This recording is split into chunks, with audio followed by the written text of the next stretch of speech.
Ladies and gentlemen, I really enjoy doing British politics. And I'll tell you why I enjoy British politics, because it reminds me that the only country in the world to lie to people, well, isn't just South Africa. The ability to lie so publicly to your own voter base seems to be a global phenomenon. But before we get on to the main video of today, can I yet again remind you, if you haven't already, please subscribe to the channel. So what happened? Well, actually, this is in relation to the British budget. And if you're not used to seeing budgets that just tax, and you thought your country was the only country that does that, well, think again, because this budget is being described as the single most important moment of Labour's government so far. Why? Well, Rachel Reeves delivered a budget that creates a record tax burden on the British, and it freezes thresholds for a full decade. What they've done is raised taxes on savers, landlords, investors, pensions, and even homeowners. And they expanded the welfare state to the largest it's ever been. Now, this video will explain exactly what happened, why it matters, and what this means for Britain's future. Spoiler, they don't have one. In any case, let's start off at the start. So, Labour said they wouldn't raise taxes on the working class people. They did. Now, Reeves imposed a £30 billion new tax in her budget, plus an additional £40 billion from last year. So that has been £68 billion in taxes in just 16 months. Now, Labour claimed they wouldn't come back for more, and then came back for more. And this is after the last budget, when they said they were going to raise taxes, and so we wouldn't do it again, and then they did. So that shows you, well, Labour can't be trusted. Now, the biggest weapon they have, apparently they're freezing income tax thresholds until 2030 and 2031, which means that 780,000 people would be dragged into paying tax for the first time, and there would be an extra 92,000 individuals forced into the higher tax bands. So how did this happen? Well, what they did is they moved the tax bands, and they said these are the new tax bands of who's going to pay what. And then they're frozen. So they said they're not going to change now for like a long time. So people are going to be paying more taxes for a very long time, until the end of the decade. In fact, to be specifically clear, 10 million Britons will now have additional taxes to pay by the end of the decade. Now, the OBR says that the threshold for income tax should be £20,000 higher than it is today if they'd kept pace with inflation. Now, that's a balmy figure, and it's because of that Reeves suggests that they are asking ordinary people to pay more. And it's like, well, your taxes right now should be higher than they are. I mean, they're pretty high. So, don't complain. So what exactly is the tax bands?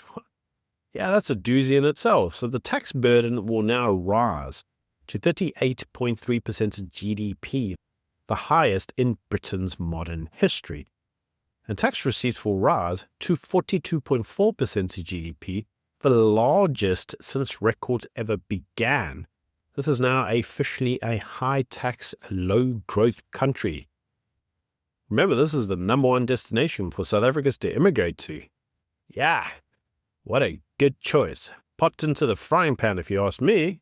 So where does your money actually go? Well, the NHS and health, we are now paying £1,514 more per worker per year. Yay! Because those workers typically tend to come from, well, Nigeria and Zimbabwe. I mean, if I really wanted a Zimbabwean nurse, I'd just stay in South Africa. Now, state pensions, you're now going to pay another £958 a year. Debt interest, you're going to pay for another £850 per year. You're going to have schools, another £594 per year, so that your kids can learn all about diversity. And welfare and disability benefits, another £1,000 combined each. Yay! Defense, well, defense, you'd think that would be really important, seeing as Britain likes to get its nose in everything. Actually, only 351. Yeah, a fraction of the 1950s level. So yes, you're paying for a social welfare state. Well, sounds like another well-known country that I've heard of. Now, here's a new one. Apparently, you're going to have a 2% surcharge on savings, rent, and investment income. And this is the first.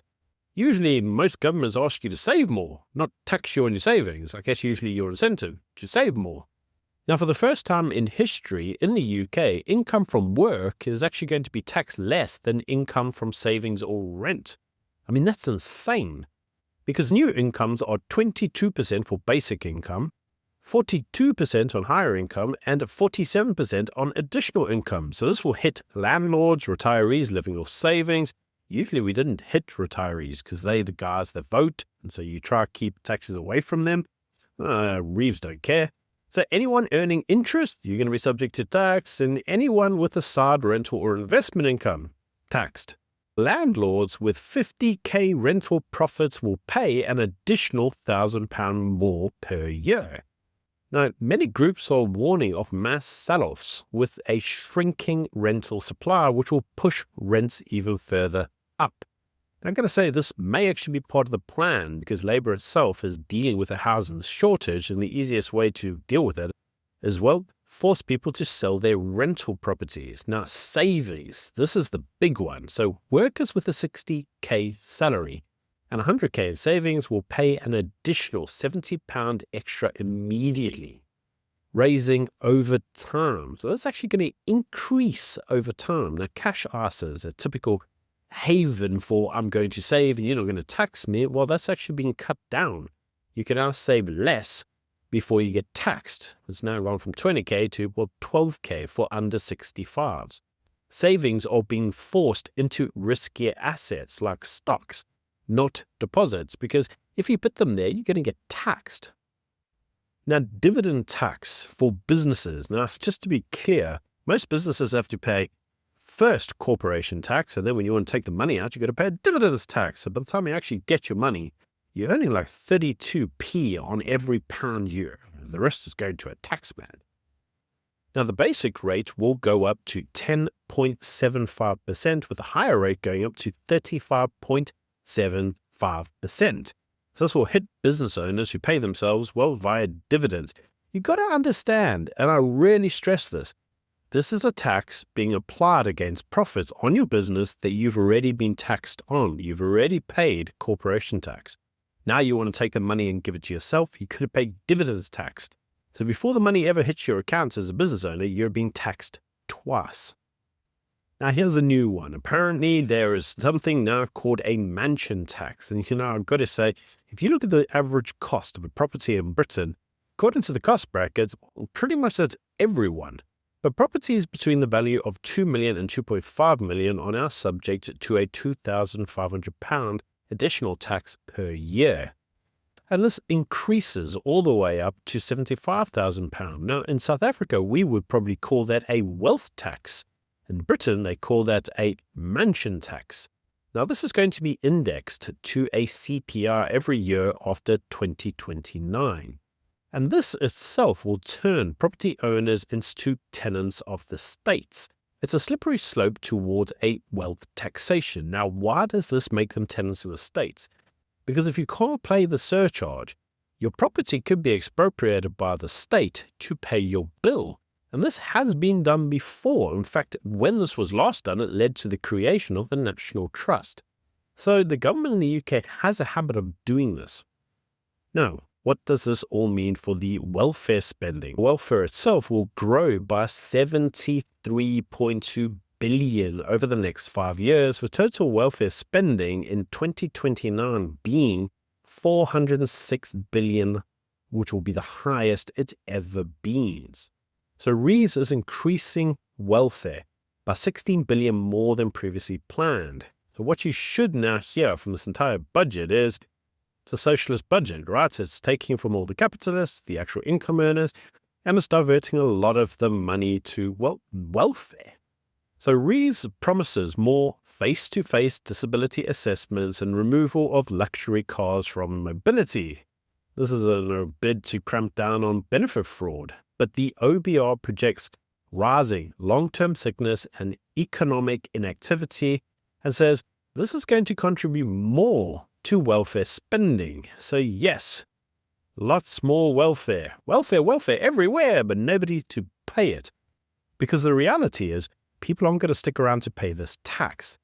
Now, the OBR accidentally posted this forecast on its website. So when markets saw it, well, they saw tax rises, welfare increases, a mansion tax, and a threshold freeze. That's a threshold and income freeze after they raised the income threshold, that is. And, well, gilts swung violently. The pound jumped and then fell, and MPs called it a complete shambles, unprecedented and even potentially criminal.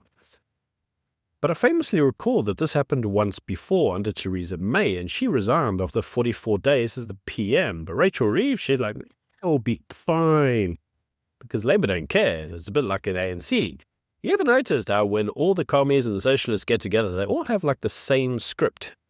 Zero accountability, zero shame, tax everybody, give welfare, free checks to everyone, collapse in economy. That's pretty much what's happened. Now, in response to the budget, the OBR suggested that Britain had given up on growth, as it downgraded productivity from 1.3% to 1%, which will cost Britain £20 billion. Now, post-2008, there had already been a slowdown to the worst since the Industrial Revolution, with Britain's productivity now worse than any major advanced economy. And the reason for this is because many individuals have stopped working, going on long-term sickness, and landing up on welfare. What you've just incentivized a lot more people to go on welfare. So what does this mean? Well, in terms of living standards, real household disposable income grows at only 0.25% per year. Now remember that inflation is far higher than that. So what that effectively means is that every year you're getting poorer. Now, this parliament will be the second worst living standards growth since the 1950s.